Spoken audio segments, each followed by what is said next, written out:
Bueno, colegas, amigos, bienvenidos a esta nueva sesión del Seminario de Investigación del MODEMAT. Esta vez en una sesión especial, dado que el día de hoy, 12 de mayo, se festeja el Día Internacional de la Mujer en la Matemática. Contamos con la presencia de María Soledad Arona. Sole, muchísimas gracias por aceptar nuestra invitación. Bienvenida, al menos virtualmente a Quito. Y doy paso a Paula Castro, estudiante del programa de doctorado en matemática aplicada e investigadora del MODEMAT, quien hará de moderadora y conducirá la sesión. Mucha suerte a todos. Muchísimas gracias por conectarse. Hola Sole, muchísimas gracias por aceptar. Como recojo las palabras de Sergio, es una edición especial del seminario y a continuación voy a introducir a nuestra invitada especial, el auditorio que tenemos aquí. Nos puedes ver, bueno, ya nos vas a ver. Tenemos también auditorio en el hemiciclo y también tenemos personas que están participando virtualmente. Tenemos una nutrida participación en esta edición especial del seminario. Entonces, con todos, nuestra invitada de ahora es María Soledad Arona. Ella se graduó de matemática en la Universidad Nacional del Rosario, en Argentina. Obtuvo su título de doctorado en matemática aplicada en la Escuela Politécnica de Francia. Realizó estancias postdoctorales en Italia e Inglaterra. Ha sido nominada como investigadora postdoctoral de excelencia en el INPA y actualmente tiene una beca de la Fundación von Humboldt en Alemania. Es experta en la teoría de control óptimo, especialmente en aplicaciones en la biología y en la matemática. Como verán, Soledad es una invitada de lujo y les dejo con ustedes. Gracias, Sole, sigue por favor. Gracias. Bueno, gracias Paula por la presentación y gracias a todos por la invitación. Estoy contenta de estar acá virtualmente, por lo menos, en este día de celebración de la mujer en matemáticas. Bueno, acá puse una fotito de Quito, del panecillo cuando fui a visitar allá en 2019, antes de la pandemia, obviamente.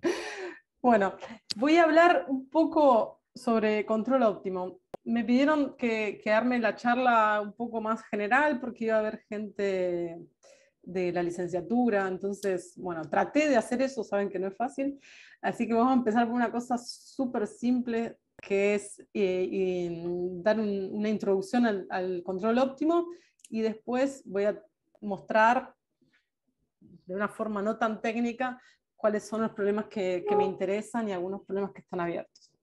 Entonces, empiezo por algo bien fácil. ¿Qué es un problema de control óptimo? Entonces, un ejemplo muy simple que estoy mostrando acá es un problema de pesca. Sería un problema para optimizar las estrategias de pesca. Entonces, una cosa es lo más simple posible, en dimensión 1, una variable de estado escalar, una variable de control escalar, donde la variable de estado es X y representa el tamaño de la población de peces, y la variable de control es U y representa el esfuerzo de la pesca.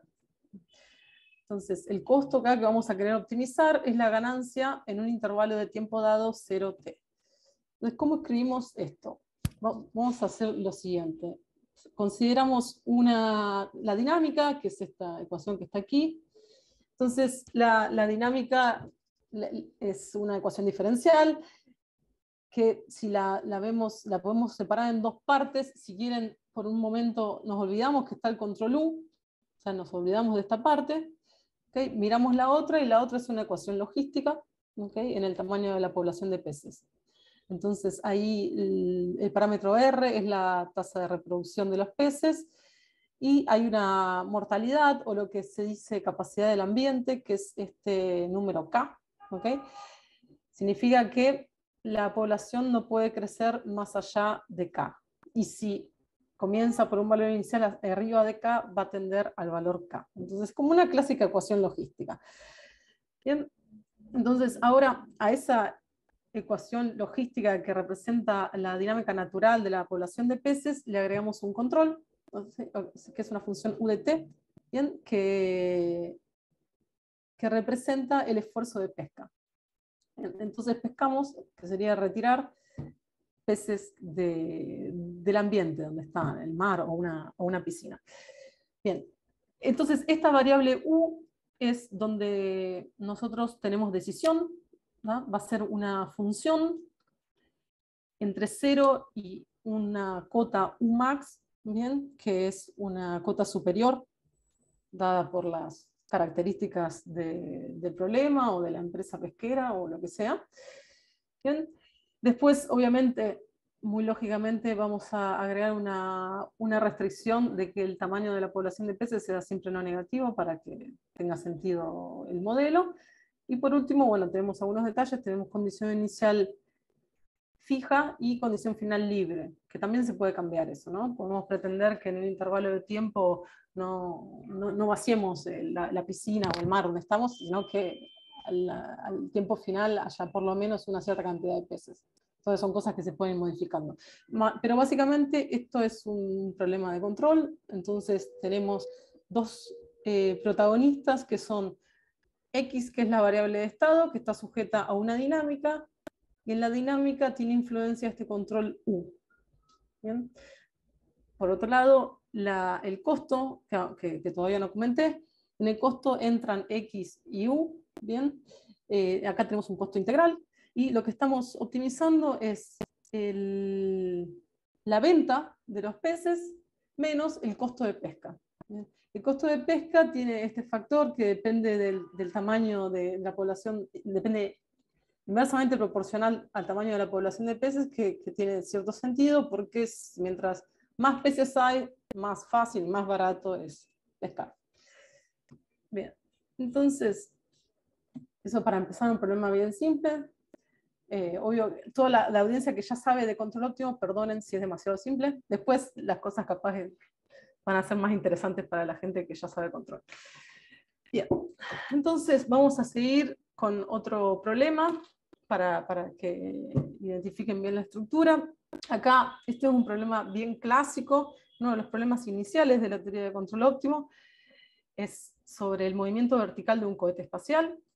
Fue formulado por primera vez en 1919 por Goddard y trabajado por un montón de matemáticos, en particular por esta dupla Sewall-Cliff, en los años 90, que estudiaron un montón de variaciones de este problema y su resolución numérica. Entonces acá complicamos un poquito, tenemos tres variables de estado que van a determinar la posición, la velocidad y la masa del cohete. ¿Por qué nos interesa la masa? Porque la masa va a ser variable. ¿Y cómo es que va a variar la masa del cohete? Y va a variar a través del consumo de gasolina. ¿Bien? Entonces la masa a lo largo del vuelo va a ir disminuyendo, naturalmente, en cuanto usemos el motor. Bien. Acá la variable de control va a ser el impulso U. Disculpen por los typos. La presentación estaba inicialmente en portugués, con otras cosas en inglés. Traté de unificar todo en español y hay cosas que quedaron ahí en el camino. No solo eso, sino que seguramente yo hablando voy a decir varias palabras en portugués. Entonces, U es el impulso, que es nuestro control, y el objetivo va a ser minimizar el consumo de gasolina. Entonces, para minimizar el consumo de gasolina, es equivalente a maximizar la masa final, ¿no? Porque el consumo de gasolina y disminución de masa son equivalentes. Entonces acá nuestra restricción dinámica, que sería la ecuación diferencial para las variables de estado, tiene esta forma de aquí, son estas tres variables de aquí, son estas tres ecuaciones para h punto, b punto y m punto. Bueno, que clásico, entonces la derivada de la altura es la velocidad, la derivada de la velocidad tiene que satisfacer esta ecuación diferencial, donde aparece la energía cinética, la energía gravitacional y la resistencia. Y por último, el control aparece, bueno, aquí, y entonces la variación de la masa es proporcional al control, al esfuerzo, al impulso. ¿Bien? Bárbaro. Entonces, este es un problema clásico de la teoría de control óptimo. Ahora, vamos a avanzar un poco. Entonces, ¿cómo escribiríamos un problema general? Empiezo con un problema sin restricciones para que no poner muchas ecuaciones juntas al principio. Entonces, básicamente tenemos un costo que tiene dos partes, una parte integral, ¿bien? Como el caso del problema de pesca, y una parte final, como el caso del problema del cohete. ¿Bien? Una restricción dinámica, ¿okay? Que es una ecuación diferencial de la variable de estado, que depende del estado y del control, y también obviamente puede depender explícitamente del tiempo, en el caso no autónomo, ¿bien? Y una condición inicial.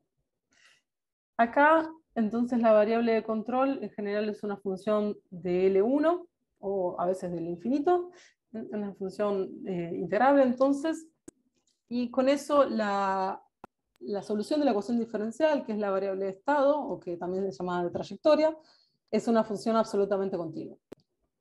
Bien.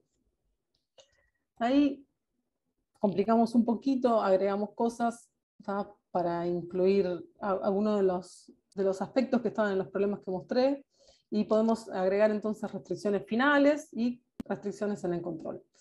Restricciones finales sería, bueno, lo podemos hacer de dos formas. Sobre el tiempo final, ¿tá?, si queremos que el proceso no dure más que cierto tiempo, o dure más que cierto tiempo, por ejemplo, y restricciones finales, como es el caso del cohete espacial, que queríamos llegar a un punto dado. ¿Bien?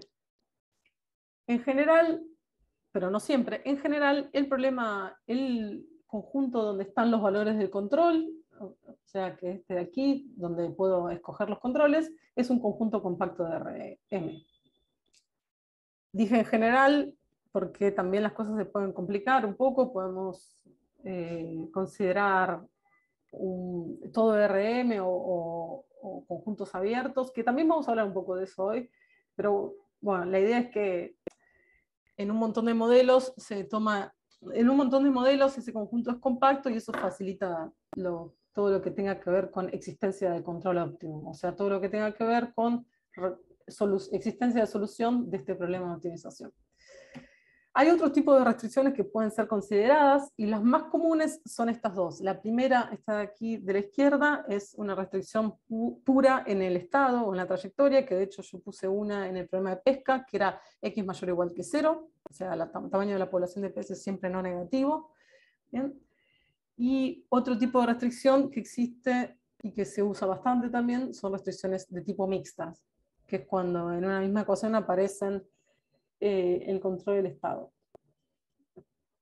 Aparte de esas restricciones, hay un montón de restricciones más. ¿Okay? Entonces, gracias a toda esa variedad de restricciones y de costos que uno puede elegir, acá estoy mostrando lo más básico, ¿no? Gracias a toda esa variedad, uno puede modelar un montón de problemas usando control óptimo. Entonces, seguimos. Ahora, ¿dónde surge el control óptimo? Para aquellos que están escuchando sobre control óptimo por la primera vez. ¿Dónde surge el control óptimo? Bueno, si uno va a revisar la literatura, hay dos teorías. Siempre hay una dicotomía, ¿no? Gente que dice que nació así y solo así, y gente que dice que nació de la otra forma y solo de esa forma. Pero para mí es una mezcla de estas dos cosas. O sea, hay gente que defiende que es una extensión natural del cálculo de las variaciones. ¿Está bien? Voy a mostrar ahora qué es el cálculo de variaciones y también cómo nació. Y hay otros, y eso sería más o menos cerca de 1700, o sea, hace muchísimos años. Y otros defienden que nace con el inicio de la Guerra Fría, en los años 50. Que nace con el inicio de la Guerra Fría con una conjunción de acontecimientos, como una hipótesis sería que nace como en la búsqueda de soluciones a problemas bélicos, o en la carrera por la exploración espacial, que fue parte de la Guerra Fría, o que el nacimiento lo determina la prueba de la demostración del principio del máximo de Pontryagin, que es la herramienta principal que hay en control óptimo y que la voy a describir en esta charla. ¿Qué es el cálculo de las variaciones? Para que veamos cuál es la relación, ¿no?, entre el cálculo de las variaciones y el control óptimo. Entonces, el cálculo de las variaciones nace en cerca de 1700, cuando Johann Bernoulli plantea el siguiente problema. Dice que en un plano vertical se tienen dos puntos, después voy a mostrar un gráfico, dos puntos dados, A y B, ¿okay? Imagina un plano vertical, y se requiere hallar una trayectoria que describa una partícula en movimiento, tal que comenzando desde A, llegue sobre la influencia solo de su propio peso, que llegue a B en el menor tiempo posible. ¿Bien? Entonces, bueno, fue publicado en esa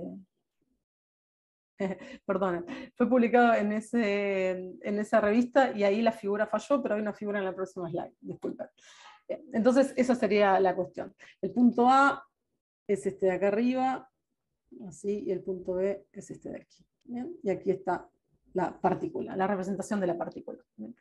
Entonces, básicamente, lo que plantea Bernoulli es hallar una curva X, de variable X, en el plano, ¿bien? Tal que la partícula llegue recorriendo esa curva, ¿bien? Y solo con la influencia de su propio peso, llegue de A a B en mínimo tiempo. Entonces ahí, bueno, hay que explicar un poco de física. Aplicaron la ley de conservación de energía para determinar la relación entre la velocidad, la masa y la posición de la partícula. Entonces obtenemos esta ecuación de aquí. Ahí, entonces, m es la masa, b es la velocidad y g es la constante gravitacional. Entonces, ahí, haciendo algunas cuentas, bueno, ahí b nos queda igual a esa raíz de 2gi, esta ecuación de aquí.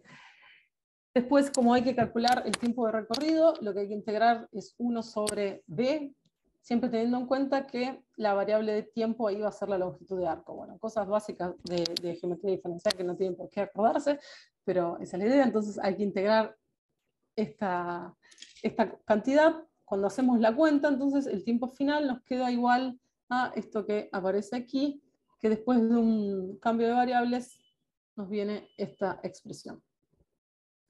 Entonces, en definitiva, lo que la formulación matemática del problema de Bernoulli es hallar una curva Y de A, B a R, solución de este problema de optimización. Entonces, minimizar el tiempo final, que viene escrito como esa integral, sujeto a que los dos puntos, el inicial y el final, están fijos. Bueno, ahí ya vemos por qué hay gente que dice que el control óptimo viene del cálculo de variaciones. Entonces, se ve que que hay mucha relación. Ahora, en la próxima slide, vemos la curva que da la solución a este problema, que fue llamada de braquistócrona.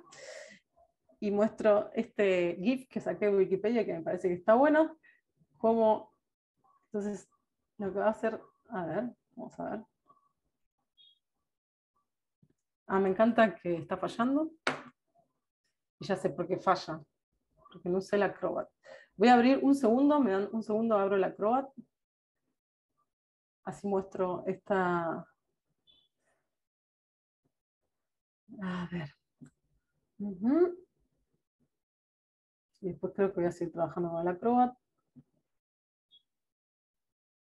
Ahí está.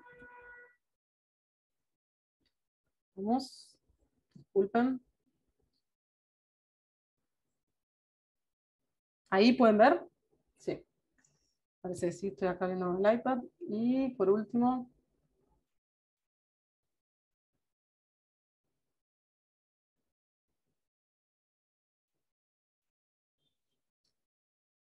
Un segundo.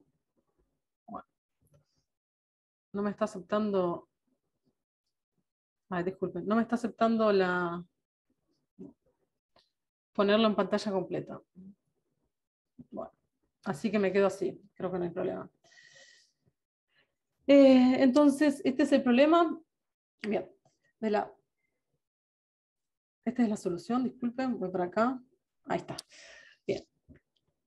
Entonces, la curva roja es la braquistócrona y es la solución, o sea, la trayectoria, la curva óptima para este problema del cálculo de las variaciones. Y este GIF lo que hace es mostrar cómo otras dos posibilidades que quizás ¿cómo sería? Guesses, tentativas naturales para esa curva óptima, como esas dos posibilidades fallan respecto a la curva roja, que es la solución. Entonces, ahí lo que denme un segundo que intento mejorar acá la proporción para que quede mejor. Bárbaro. Entonces, ahí el problema de cálculo de variaciones se puede escribir de forma general como este problema. Entonces, dado una función que va a ser la función costo, una función L en esos espacios, Entonces lo que queremos es minimizar una integral que depende de la variable x, de la curva y de su derivada, ¿bien? Como fue el caso del problema de Bernoulli, tal que entonces y es una curva que satisface, que tiene esos dos puntos fijos, el inicial y el final. Bien. Entonces ahora podemos generalizar eso, este problema de cálculo de las variaciones, y en lugar de tener influencia sobre y directamente sobre la derivada, lo que vamos a hacer es tener influencia sobre una función. Entonces sería pasar de controlar esto, ¿ok?, a controlar esto. Ahora la notación me mató, voy a usar, vamos a hacer así, voy a usar z para la variable de estado, ahí está, bárbaro. Entonces esa sería como pasaríamos de la cálculo de variaciones a la teoría de control. Entonces está claro que viendo las cosas de esta forma, el cálculo de las variaciones es un caso particular de la teoría de control. Bien. Entonces, ahí, ya volvemos a lo nuestro. Volvemos al control óptimo. Este es un problema, como enuncié antes, ¿bien? Este es el problema que vamos a tratar. Vamos a simplificarlo un poquito. Lo voy a simplificar para poder mostrar una versión bien simple del principio de máximo de Pontryagin, que como hablé antes es la herramienta principal que se usa en control óptimo. Entonces, sacamos las restricciones más complicadas, dejamos un costo final, ¿bien? Y dejamos una condición inicial fija y una restricción para el control, o sea que el control está en un cierto subconjunto U. Respecto a esto de dejar solo el costo final, eso no sería una restricción, o sea, no sería un caso particular, porque cualquier problema de control óptimo que tiene, si quieren, un costo integral, se puede traducir a un problema que tenga solo costo final agregando una variable de estado muy fácilmente. Entonces ahora, ¿qué es el principio de Pontryagin? Es una condición de optimalidad de primer orden.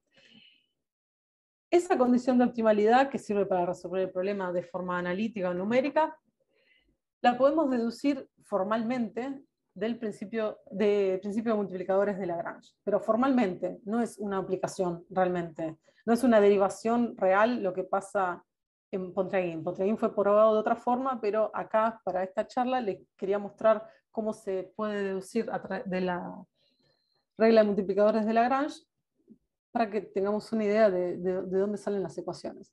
Entonces, regla de los multiplicadores de Lagrange, la clásica que todo el mundo conoce, que estudiaron en cálculo, que se aplica a la optimización de problemas en RN, ¿ok?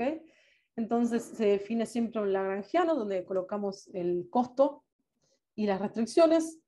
Entonces acá tenemos esta restricción sobre X, que es solo la dinámica, básicamente.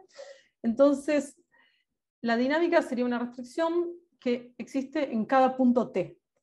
Luego va a haber un multiplicador, que es este P, que tiene un valor en cada punto T. Esa es la idea. Entonces, lo que hacemos es derivar ese lagrangiano respecto a la variable de estado X. Entonces lo derivamos en la dirección Z, ahora estoy en esta línea, y obtenemos esa cuenta. ¿Bien? Lo derivamos y hice una integración por partes en un momento. Ahora, en la próxima línea hago una integración por partes. Entonces la idea es que la derivada que está en Z la paso para P y me aparece esta cuenta que está aquí abajo. Entonces ahí, ¿qué es lo que vemos? Vemos que nos quedan las cosas organizadas así. Nosotros estamos derivando el lagrangiano y obtenemos este primer término, que es todo evaluado en el tiempo final, ¿okay?, multiplicado por z de t. Z de t era la evaluación en el punto final de la evaluación en el punto final de la variación del estado X. ¿Bien? Acá nos aparece la parte evaluada en 0, y por último la ecuación diferencial, en donde hicimos, disculpen, la integración, la parte de la integración por partes nos queda de esta forma. Bien. Ahora, nosotros estamos optimizando, entonces lo clásico es hallar un multiplicador tal que la derivada de este lagrangiano sea igual a 0. Entonces vamos a analizar término por término. Este segundo término, que es el más simple, como tenemos la variable de estado fija en el tiempo inicial, su variación es 0. Entonces este término desaparece y no tenemos nada que decir al respecto. Este término, que es en el tiempo final, tiene esta forma, y acá no tenemos ninguna restricción en el tiempo final de la variable de estado, entonces este z de t eventualmente puede tener cualquier valor o muchos valores diferentes, con lo cual en vez de cerar el z de t, lo que hacemos es cerar esta parte. Quiere decir que vamos a buscar un multiplicador p tal que satisfaga esta cuenta. Y por último, ese multiplicador va a tener una restricción dinámica que va a venir dada por igualar esto a 0. ¿Por qué? Porque z es la variación del estado, entonces con muchas variaciones podemos deducir que esta parte tiene que ser 0. Bien, entonces, resumiendo, lo que obtenemos cerando el lagrangiano, obtenemos una ecuación diferencial para el multiplicador p con una condición en el tiempo final. Entonces, ahí, acá resumo lo que acabo de decir. Tenemos la ecuación diferencial para p y la restricción final. Bien. Y por último, derivando el lagrangiano respecto al control, también, que es la variable independiente en el problema de optimización, obtenemos esta cuenta, donde v acá es la variación de control. Entonces, para cerar esta derivada, lo que hacemos es cerar esta parte. Bien. Entonces ahí obtenemos todas estas condiciones para el multiplicador. Estas dos de acá arriba, que son las condiciones dinámicas, y esta de aquí abajo. Bueno. Entonces de ahí, esa fue una derivación formal de las condiciones del principio de máximo de Pontryagin, y acá lo escribo en forma ya más rigurosa. El principio de máximo de Pontryagin, entonces, es una condición necesaria de optimalidad. También es para una optimalidad en un entorno L1 de control. No voy a entrar en los detalles técnicos de eso, pero lo que dice el principio entonces es que si U estrella es un control óptimo para el problema que mostré antes, y X estrella es la trayectoria asociada, y P es la solución de esta ecuación diferencial, ¿también?, que deducimos antes, con esta condición de transversalidad, entonces P satisface esta condición del máximo. ¿Bien? Ahora, ¿cuál es la relación entre esa condición de máximo y esto que escribimos antes? ¿Bien? Entonces, la idea es que, disculpen, la idea es que si no hay restricciones en el control, esta condición del máximo, ¿está bien?, implica que valga que esta derivada es igual a 0. ¿Está bien? Es exactamente lo mismo. Porque si estoy... ¿Qué dice esta condición del máximo? Lo que está diciendo es que el control óptimo o estrella, en cada tiempo t, o para casi todo tiempo t, está maximizando esta expresión. Lo maximiza dentro del conjunto de posibles valores del control. ¿Bien? Ahora, si el conjunto de los posibles valores del control es todo el espacio Rm, y estamos optimizando sobre ese espacio, entonces tener un máximo implica tener una derivada igual a 0 de esta expresión respecto a U, que es lo que encontramos cuando partimos de la expresión del lagrangiano. Bien, entonces, resumiendo, lo que hicimos fue tomar la regla de los multiplicadores de Lagrange y deducimos un montón de ecuaciones que tienen una fuerte relación con el principio de Pontryagin. Ahora, el principio de Pontryagin es más fuerte que lo que se deduce de la regla de los multiplicadores de Lagrange. De hecho, esta condición es más restrictiva, ¿está bien? Es más restrictiva que lo que se puede deducir de los multiplicadores de Lagrange. Y la demostración de Pontryagin no es una derivación directa de Lagrange, tiene todos sus propios secretos, y bueno, y es una herramienta independiente por sí misma, que no viene de la optimización normal, continua. Bien, Ahora, vamos a ver, entonces, ¿cómo usamos el principio de Contraguin para resolver problemas de control óptimo? O sea, ¿qué es lo que hacemos? ¿Por qué es interesante? Una primera respuesta que vemos de acá, de ver el enunciado, es que lo que logra Contraguin es agarrar un problema de optimización en dimensión infinita, ¿bien? Donde estábamos buscando entre todas las posibles funciones U, ¿okay? En un cierto espacio que va a tener dimensión finita. Entonces tradujo eso en un problema de dimensión finita en cada tiempo, pero un problema de dimensión finita, o sea, una cosa que es esta de aquí, que podemos resolver, si quieren, derivando en cada tiempo, y podemos, en muchísimos problemas, obtener una expresión para el control óptimo. De eso voy a hablar a continuación. Ahora, dentro de todos los problemas de control óptimo que existen, mi estudio está enfocado en un tipo de problema que son los problemas que tienen al menos una componente del control que entra de forma afín en la dinámica y en el costo. ¿Bien? Entonces son problemas que son llamados de problemas afines o parcialmente afines. Vamos a mostrar algunos ejemplos prácticos para describir de qué estoy hablando. Entonces, el ejemplo práctico que ya mostré antes es el problema de pesca. Si nosotros volvemos a esas ecuaciones y vemos la forma que tienen, o cómo entra el control, cuál es la dependencia respecto del control, podemos ver que hay una dependencia afín. O sea, quiere decir que todas las funciones dato, que cuáles son la dinámica y la función de costo, tienen una dependencia afín respecto al control. ¿Okay? No importa si el control está multiplicado por el estado, como aquí. Eso no hay problema. Lo importante es que en sí la dependencia limpia respecto al control sea afín o lineal en algunos casos. Bien. El otro problema es el de Godard. El de Godard también tiene dependencia afín respecto al control. Acá aparece el control de forma afín. Y aquí también, me olvidé de ponerlo en azul. Y después hay otros problemas que son interesantes,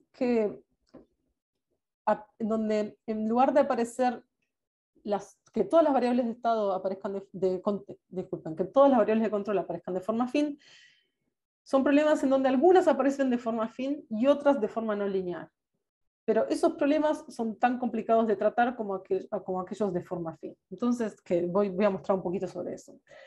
Voy a mostrar acá, lo que estamos viendo acá es un problema, bueno, un modelo epidemiológico. Todo el mundo ya escuchó hablar sobre ellos. Acá lo que hacemos es lo siguiente: separamos entonces la población en tres grupos, los susceptibles, los infectados y los recuperados.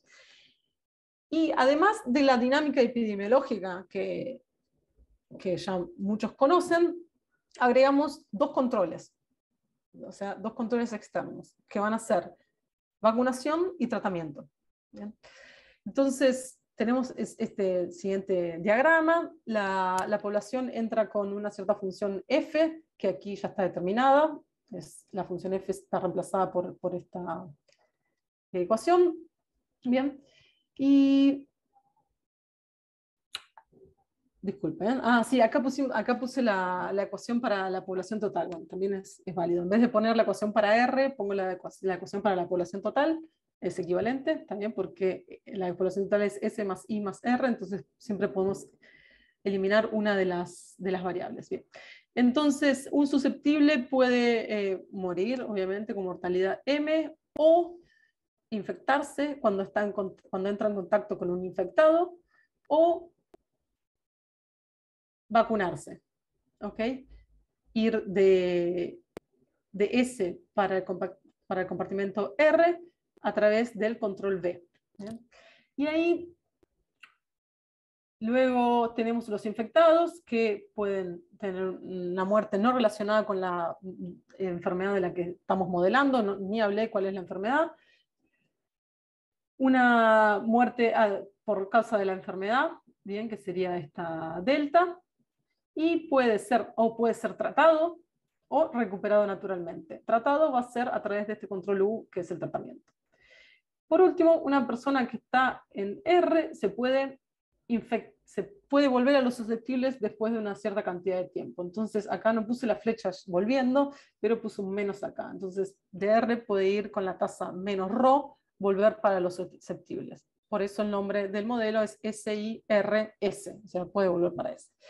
Entonces ahí obtenemos un problema que tiene la forma de un problema de control, donde aparecen la vacunación por aquí y el tratamiento por aquí. ¿Bien?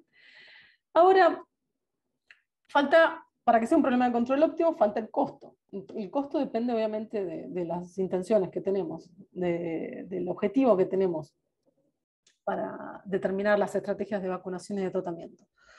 Entonces, acá el costo que a mí me parece razonable es el siguiente. Queremos, en un cierto intervalo de tiempo, minimizar la cantidad de infectados, minimizando el costo de controlar esa infección. El costo va a ser el costo de vacunación y el costo de tratamiento. Ahora, cuando uno va a la literatura y ve cómo se usan los problemas de control óptimo cómo se modelan los problemas de vacunación óptima con control óptimo, en general lo que se ve es que aparece una vacunación al cuadrado. En general se minimiza el costo al cuadrado de la vacunación. ¿Bien? Pero desde mi punto de vista, desde el punto de vista práctico, no tiene mucho sentido, porque el costo de vacunación no crece cuadráticamente. No es que, no es que cuanto más vacunas empieza a valer más cada vacuna. No hay una dependencia cuadrática respecto al costo de la vacuna. Tiene más sentido, o representa un poco más la realidad, que sea un costo lineal o inclusive un costo sublineal. ¿Bien? Sin embargo, cuando hablamos de tratamiento, sí puede tener un costo cuadrático. ¿Por qué? Porque los hospitales pueden saturarse de pacientes, porque será necesario montar un hospital de campaña que tiene un costo grandísimo. Entonces, en ese caso sí tiene sentido penalizar cuadráticamente el costo de tratamiento. Entonces, ahí llegamos a un problema en donde tiene un costo, tiene una dependencia afín respecto a la vacunación y una dependencia cuadrática respecto al tratamiento. ¿Bien? Entonces, este tipo de problemas también me interesan. El único comentario que quiero hacer es que, ¿qué es lo que pasa? Cuando uno saca el cuadrado de la vacunación, matemáticamente todo se complica. Entonces, obviamente, resolver con un cuadrado ya da una cierta idea de qué es lo que necesita, cuál es una buena estrategia, pero resolver matemáticamente las cosas con un cuadrado aquí es muchísimo más simple que resolver las cosas con una dependencia lineal. Entonces ahora vamos a hablar sobre eso. Otros problemas con dependencia afín, bueno, son varios, acá listé algunos, los ponen a ver si quieren, no voy a hablar de cada uno de ellos, pero bueno, hay un montón de problemas que se modelan naturalmente con una dependencia afín en los controles, o en al menos uno de los controles. Ahora, ¿cuáles aspectos me interesan sobre estos controles, esos problemas de controles afín en esta charla? Me interesan las condiciones necesarias de segundo orden, la expresión en feedback para el control óptimo, que sería cómo escribir al control óptimo en función de las otras variables, de las variables dinámicas, que son el estado y el estado junto, que era el multiplicador P. Y la aplicación de estas dos cosas al desarrollo de métodos numéricos para la resolución de problemas de control óptimo. Bien. Ahora, la idea es que a mí me parece que con el tiempo que tengo no voy a presentar todo porque si no se va a hacer muy largo, pero Paula, que está moderando, me va a decir más o menos cómo venimos de tiempo y hasta qué hora puedo hablar. Son las 2 menos cuarto. No sé a qué hora empezamos. Yo creo que unos 15 minutos más y podemos seguir en la charla. ¿Cuánto? 15. Perfecto, sí, da. Bárbaro. Entonces, vamos a hablar de las condiciones de segundo orden. tenemos, bueno, el problema afín, o sea que ahora la dinámica directamente la escribimos de esta forma. Hay una dependencia afín respecto de todas las variables de control, bueno, los espacios. Bien, entonces ahora vamos a entrar un poquito más en detalle sobre algunas cosas. Primero, para estos problemas afines nos interesa este tipo de mínimo. O sea, la optimalidad que nos interesa es la optimalidad débil, que cuando el problema es afín es equivalente a la optimalidad de Pontryagin, que es la optimalidad en L1. Pero la optimalidad débil básicamente es en el infinito, o sea que decimos que un par X sombrero U sombrero es un mínimo débil si es un mínimo en un entorno el infinito del control. O sea, las variaciones que nos permitimos son de este tipo. Son chicas en el infinito del control. Después, tenemos que definir una herramienta básica que se usa en la teoría de control, que es el pre-hamiltoniano, que es esta función de aquí, es siempre P multiplicado por la dinámica.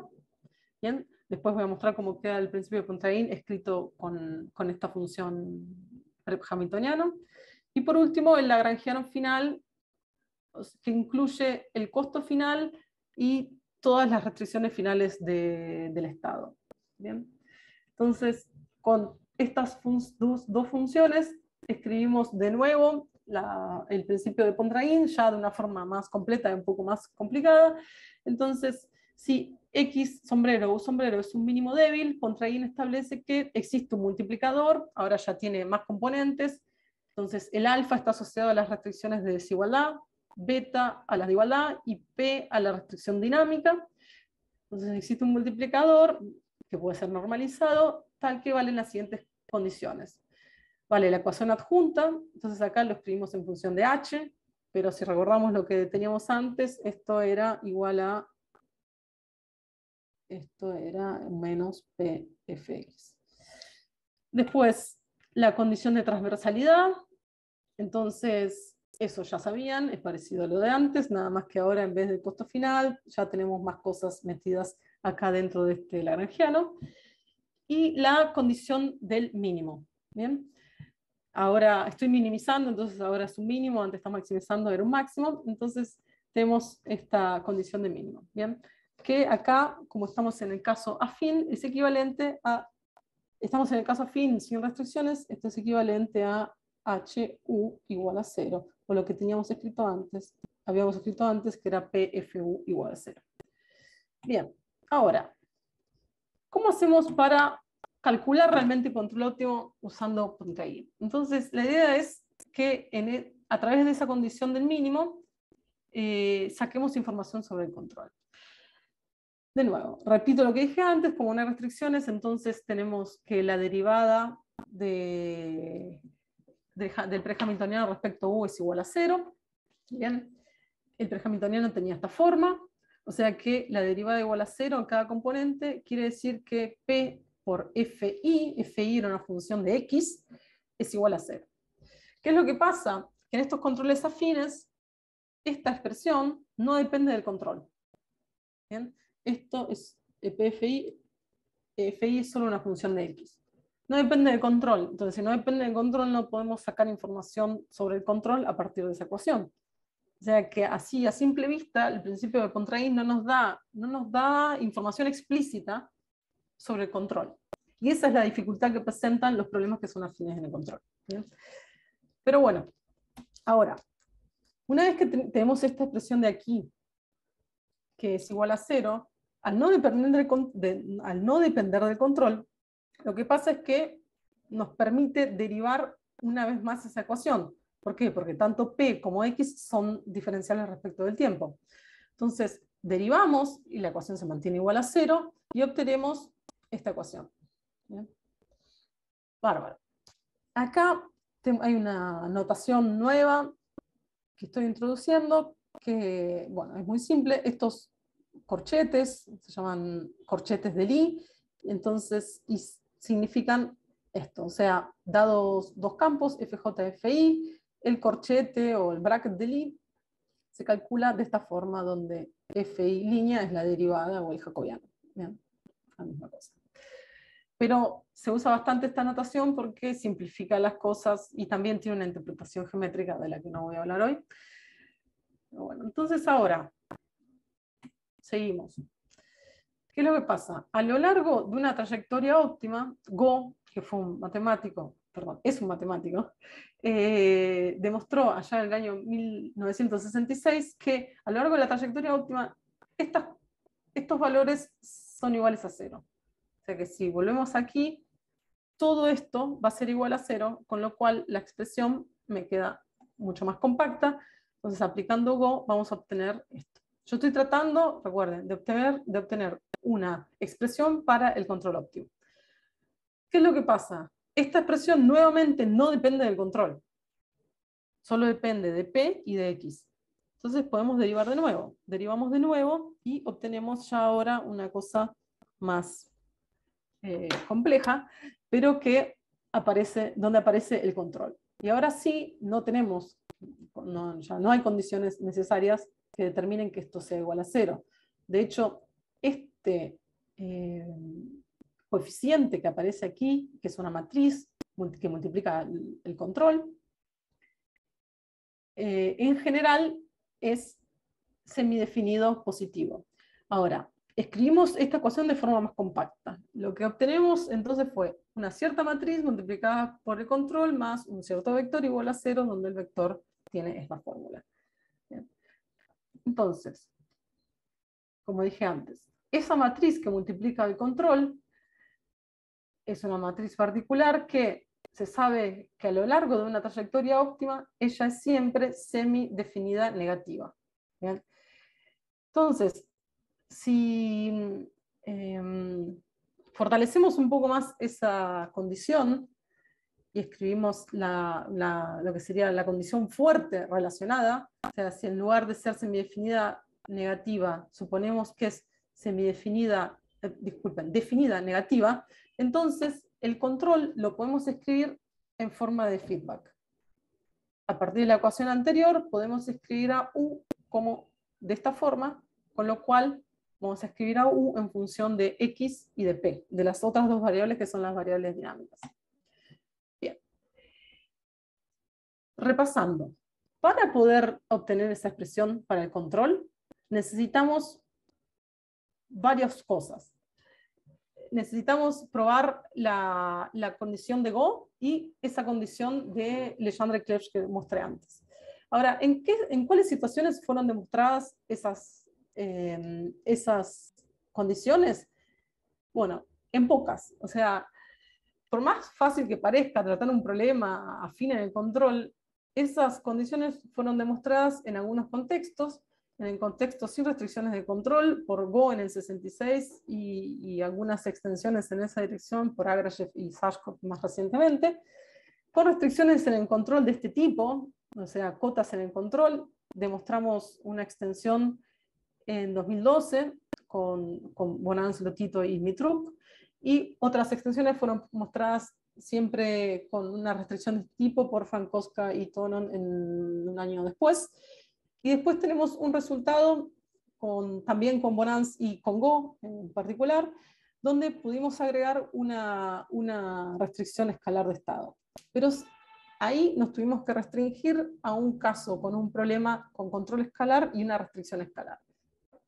Lo que quiero decir a través de esta slide es que ese problema bastante simple, que es encontrar un feedback para el control, solo fue demostrado en algunos casos particulares. Y todo lo demás está abierto. ¿Bien? Ahora, después tenemos el caso parcialmente afín. Ahí voy a pasar rápido, así llego a la parte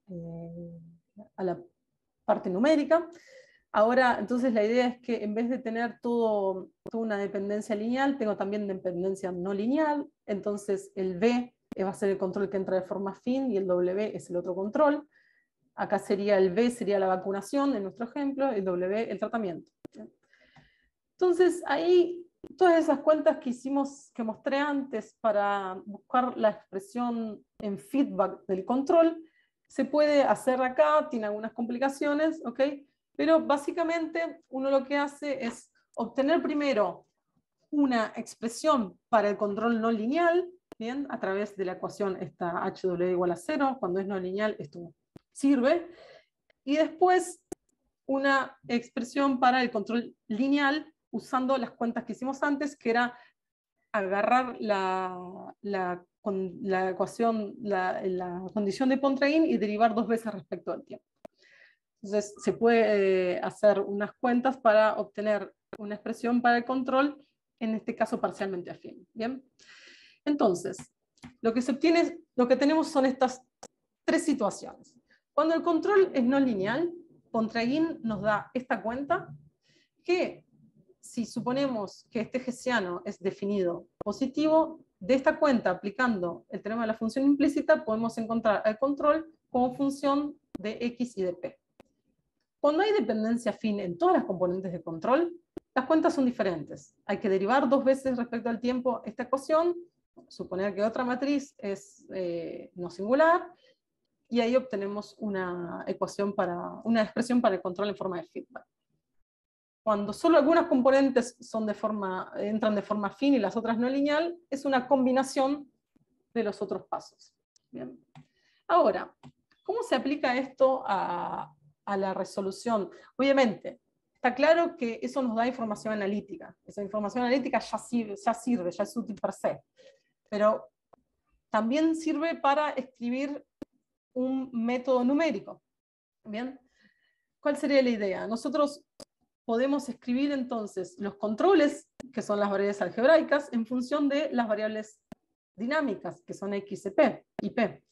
Si nosotros tomamos estas expresiones y las reemplazamos todas en el principio de Pontryagin, las reemplazamos todas en la ecuación adjunta y también en la ecuación de estado, podemos hallar esta serie de ecuaciones, ¿bien?, que son la ecuación de estado, donde reemplazamos los controles, la ecuación adjunta, donde reemplazamos los controles, y todas las condiciones de borde, y podemos escribir el problema, nuestro sistema de optimalidad como un sistema de ecuaciones diferenciales que la única dificultad que tiene es que tiene condiciones en el tiempo inicial y en el tiempo final. ¿Bien? Entonces, para resolver ese sistema de ecuaciones diferenciales, es decir, para hallar los candidatos a control óptimo, lo que podemos hacer es resolver numéricamente ese sistema. ¿Bien?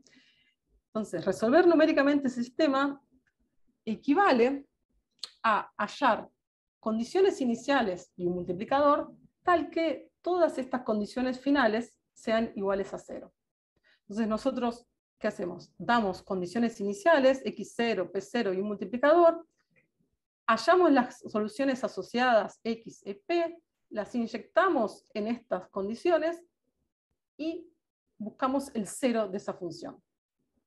Eso es lo que hace el método de tiro. ¿Bien? Que es un clásico, no surge de la teoría de control, surge antes, es para resolver sistemas de ecuaciones diferenciales que tienen condiciones iniciales y finales. ¿Bien? Entonces, se dan estimativas de la condición inicial y se tira, digamos, en inglés sería más fácil explicar esto, ¿no? Pero se tira hasta dar con un 0 del otro lado. Bien.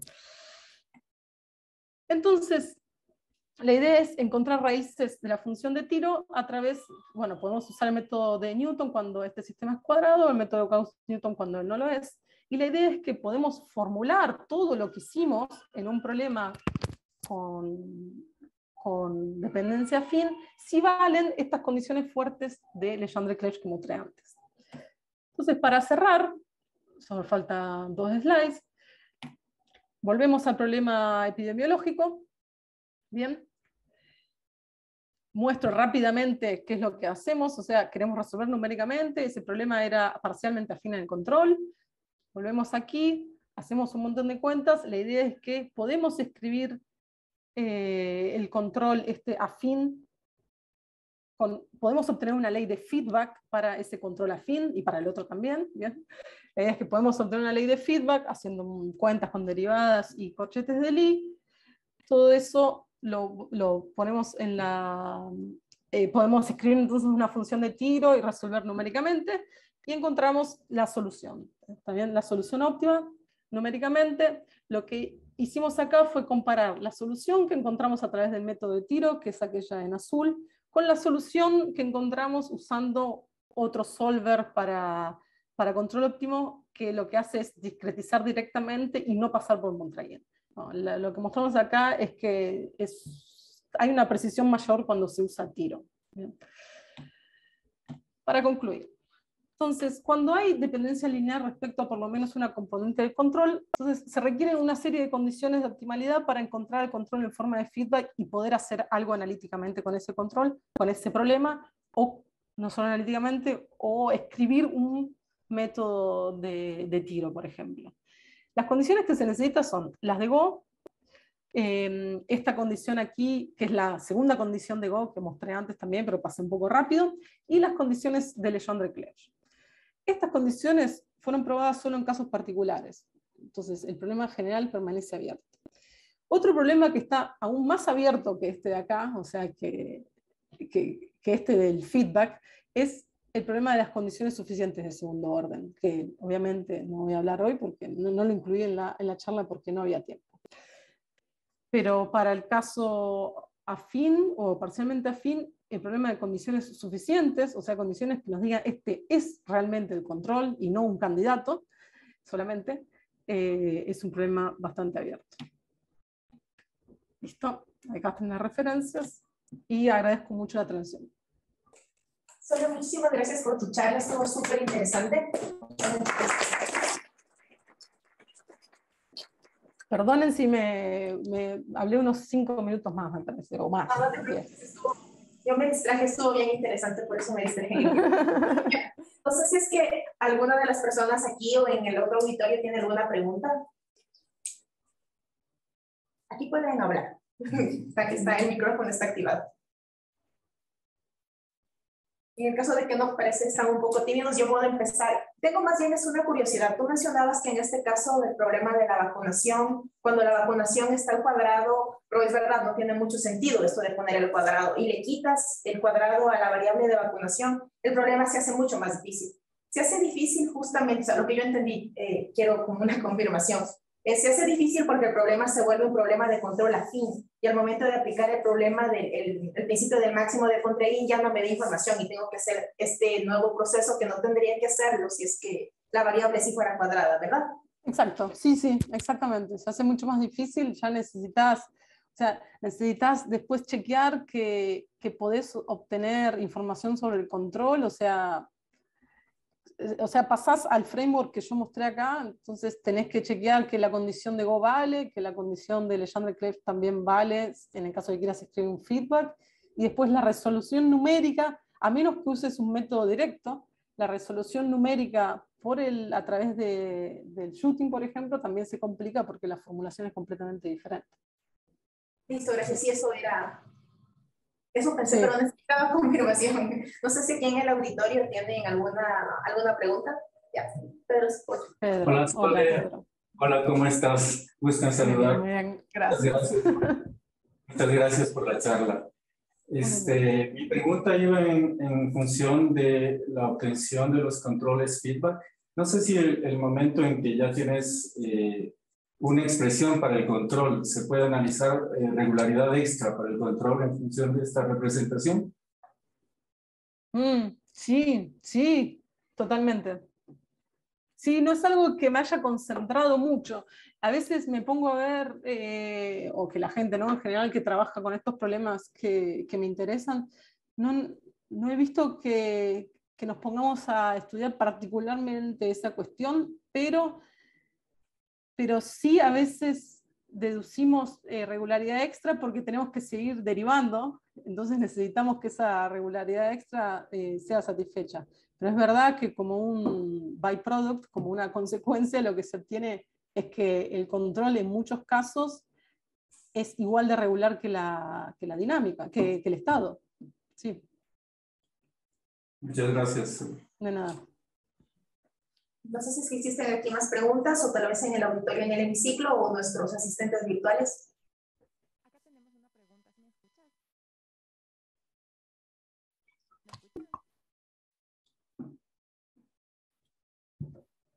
¿Sí? A ver, Pau, ¿me puedes confirmar que me escuchan? Sí, Sofi, sí te escucho. Ya, ok, listo. Buenos días. Mi pregunta va sobre los campos de control. Usted nos había mencionado en el modelo SIRS que tiene dos controles, el que es el tratamiento y la vacunación. Quisiera saber qué pasaría si se pone un control adicional, por ejemplo, prevención. ¿Funcionaría todavía el modelo? Sí, a ver, voy a volver acá, así muestro, acá está el sistema. Prevención. Sí, funcionaría todavía el modelo. Por supuesto, sí, sí, no hay ningún problema. Me imagino que prevención lo pondrías acá, ¿no? Cerca del beta. Me imagino. No sé bien qué modelo tenés en mente, pero sí, sí, funcionaría. Después hay que decidir cuál es el costo de la prevención, si uno lo hace lineal o cuadrático o otra cosa. Pero va a entrar seguro en este framework, porque el framework es bastante general. Si vamos acá, el framework es así, bastante general. Las funciones, los campos estos, donde aparecen los controles que son no lineales, son campos generales. Y aparte pueden estar multiplicados por el control lineal. A veces hay una parte de la literatura que lo que hace es separar los controles lineales de los no lineales y estudian sistemas donde ellos no estén multiplicados para que las cosas se simplifiquen. Y está bien que hagan eso como paso inicial, pero los resultados que nosotros obtuvimos pueden tratar este caso general.